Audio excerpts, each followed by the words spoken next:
Kurang lebih 2 bulan yang lalu ada seorang nenek yang DM gua dan dia cerita bagaimana Salma memberikan warna baru di usianya yang sudah senja. Dia juga cerita pertama kali bikin akun medsos kayak Instagram, TikTok di usia 70 tahun hanya karena seorang Salma.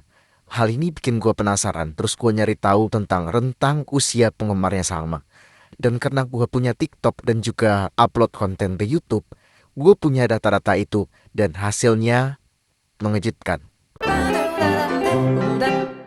Sayang ya si nenek itu nggak ngizinin gua buat share DM-nya. Katanya malu, padahal malu buat apa gitu loh. Justru kalau ada nenek-nenek umur 70 tahun dan suka musisi muda dengan kualitas kayak sama, menurut gue itu malah keren banget gitu. Yang bikin gue terharu adalah cerita beliau yang bilang bahwa Salma adalah orang yang pada akhirnya bisa bikin dia senyum-senyum sendiri lagi. Mungkin setelah puluhan tahun ya. Ya itu bisa dengan ngeliat tingkahnya Salma, Salma nyanyi, interaksi Salma dengan keluarganya di TikTok dan Instagram gitu. Dan yang utama dan yang menjadi faktor yang membuat Salma digemari oleh generasi X atau di bawahnya lagi, memang pustaka musik Salma itu yang membentang hingga jauh 4 sampai 5 dekade ke belakang gitu. Kita semua tahu bahwa Salma sering mengangkat lagu-lagu 90-an, 80-an, bahkan 70-an. Tidak hanya di Idol, tapi juga ketika dia cover lagu di media sosial gitu. Terakhir dia malah cover lagunya Mas Mus Mujiono ya. Di sisi lain, dia juga melakukan itu untuk lagu-lagu zaman sekarang gitu. Jadi seperti itu luasnya pustaka musik Salma. Di konten-konten lain gue sering banget bilang bahwa Salma secara tone suara, teknis, dan cara bernyanyi itu memang sangat dekat dengan era 80-an dan 90-an. Bahkan kalau dia nyanyi jazz atau blues, tune dia itu udah kayak era di black music gitu, tahun 50-an, 60-an gitu. Jadi itu sesuatu yang sangat mahal yang dimiliki Salma, kemampuan untuk menarik kenangan, menarik ingatan orang-orang pada suatu era di mana musik dunia ada pada masa keemasan menurut gue. Dan yang luar biasanya lagi, kemampuan itu dimiliki oleh seorang gadis berusia 22 tahun yang bahkan bukan dari keluarga musisi. Di sini gue akan tampilkan ya datanya yang membuat gue lumayan terkejut tentang rentang usia penggemar Salma. Dan yang bikin gue kaget itu justru pada besaran angkanya ya. Sebelum videonya lanjut, buat teman-teman yang belum daftar SeaBank itu adalah aplikasi perbankan digital yang bisa dipakai untuk nabung, kirim uang, bayar belanja online hanya melalui HP doang.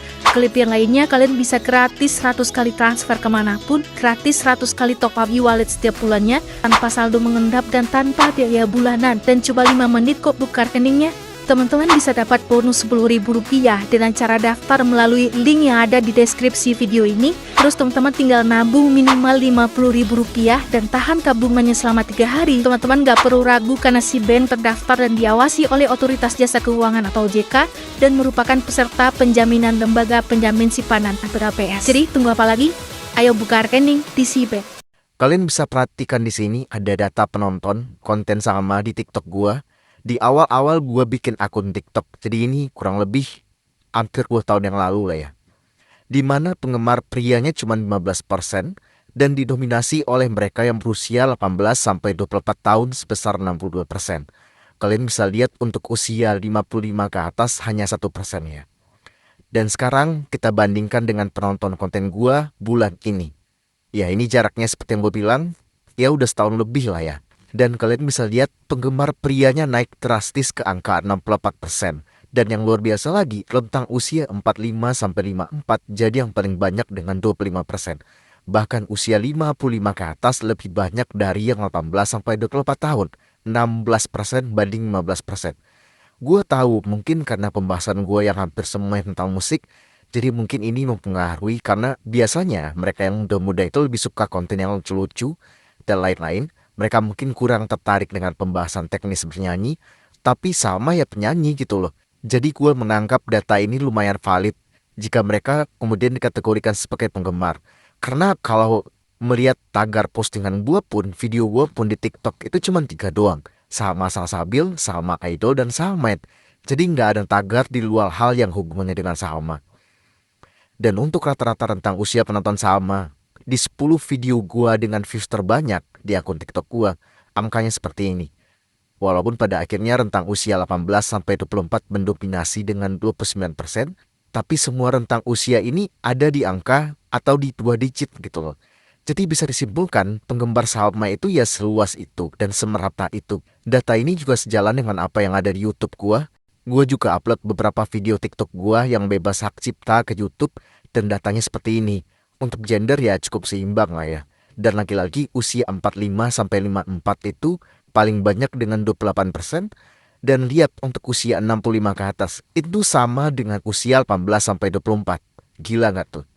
Jadi gue yakin ya, nenek-nenek yang gue ceritain di awal itu nggak hanya ada satu doang, tapi banyak kayaknya. Cuman karena mereka nggak kelihatan aja di sosial media, apalagi datang off air Salma ya mungkin mereka bukan kapasitas atau bukan masanya mereka lagi. Tapi gue terharu bagaimana Salma dan dampak energi positif yang dia pancarkan itu efeknya bisa sehebat itu sih.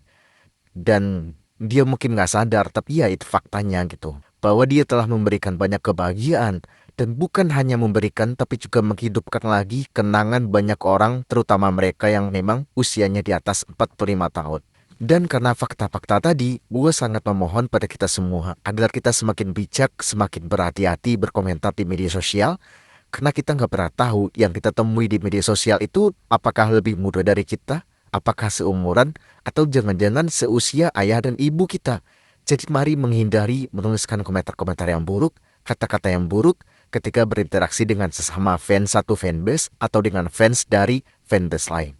Mungkin itu yang bisa aku sampaikan di video ini, terutama untuk menjawab rasa penasaran gue sendiri ya, dan mungkin juga rasa penasaran sebagian teman-teman. Dan seperti biasa buat teman-teman yang berkenan untuk mendukung dan mengapresiasi konten-konten gue, boleh dengan mengirimkan donasi melalui link yang ada di profile. Karena berapapun jumlahnya akan sangat membantu gue sebagai konten creator. Sekian dari gue dan sampai jumpa di video yang lain.